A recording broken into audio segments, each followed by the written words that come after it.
Halo sahabatku yang terkasih dimanapun Anda berada, bersama saya John Sung, Jesus My Savior. Pada topik kali ini saya ingin mengajak kita untuk mempelajari mengenai akhir zaman. Apakah tanda-tanda akhir zaman?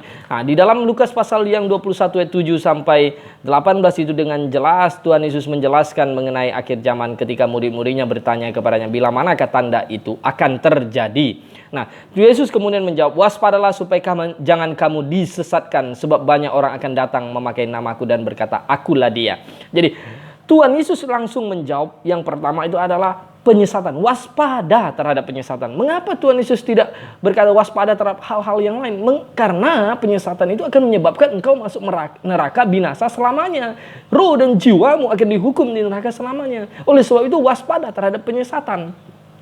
Penyesatan itu ada dua macam. Ada extra biblical authority. Yang pertama adalah keluar dari Alkitab, mempercayai otoritas lain selain Alkitab. Firman Allah itu ada di tempat lain, bukan hanya ada di Alkitab. Nah, itu penyesatan pertama, yaitu mereka menganggap ada otoritas yang sama dengan Alkitab, firmannya. Ada firman lain selain di Alkitab. Kemudian kedua adalah salah menafsirkan.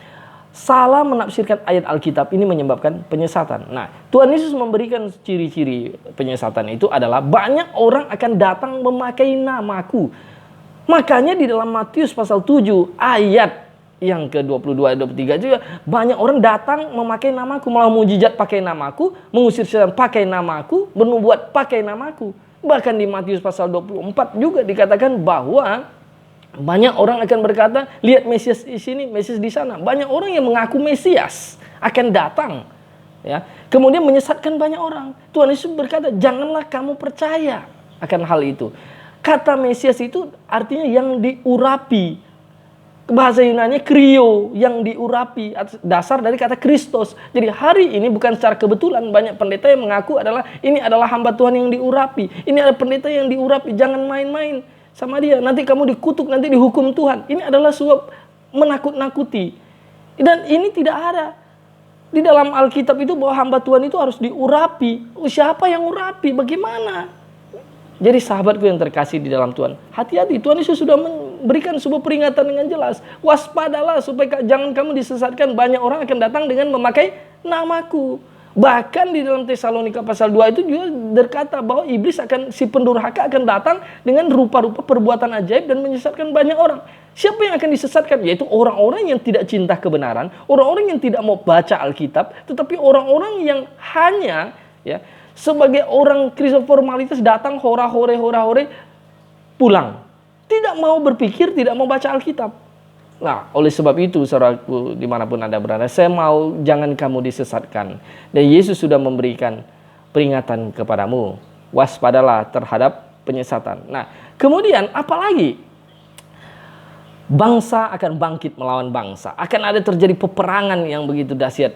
Bangsa saling merebut kekuasaan ekonomi, sumber daya alam, dan wilayah. Maka akan muncul peperangan antar bangsa melawan bangsa. Kemudian akan terjadi gempa bumi, di mana kejadian alam yang begitu dahsyat yang tidak bisa diprediksi. Akan terjadi penyakit sampar, sebuah pandemi yang akan menyebar ke seluruh dunia dan banyak yang mati. Nah, virus corona ini adalah hanya baru permulaannya. Tentu nanti ke depan akan banyak lagi virus-virus lain yang akan secara pandemi bunuh manusia. Saudaraku yang kasih dalam Tuhan, ini baru permulaan zaman. Ini adalah tanda-tanda yang Alkitab tulis.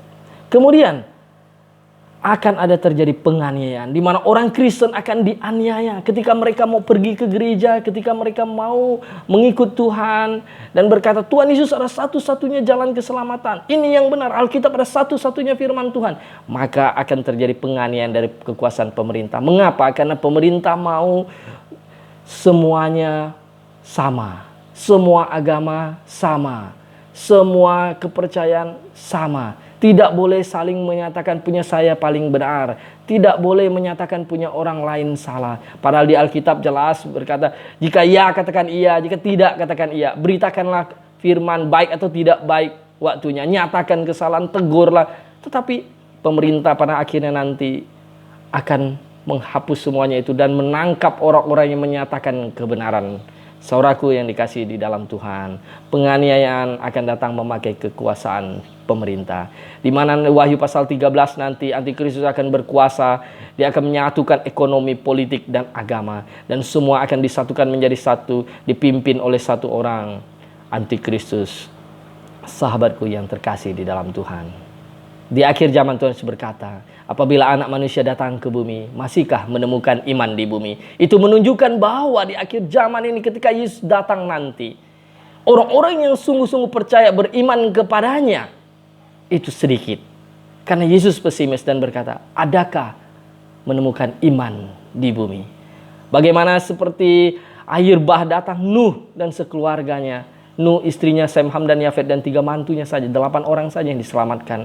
Bagaimana nanti ketika kedatangan Tuhan Yesus Kristus?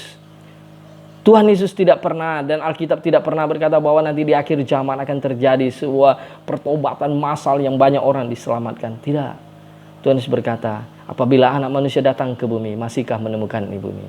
Saya harap dia menemukan Anda dan saya, yang memegang teguh kebenaran firman Tuhan, yang tidak disesatkan, yang tetap setia walaupun berbagai macam penganiayaan, cemooh, fitnah yang disampaikan oleh para pengikut-pengikut antikristus. Sahabat yang terkasih, Tuhan segera datang. Maranatha.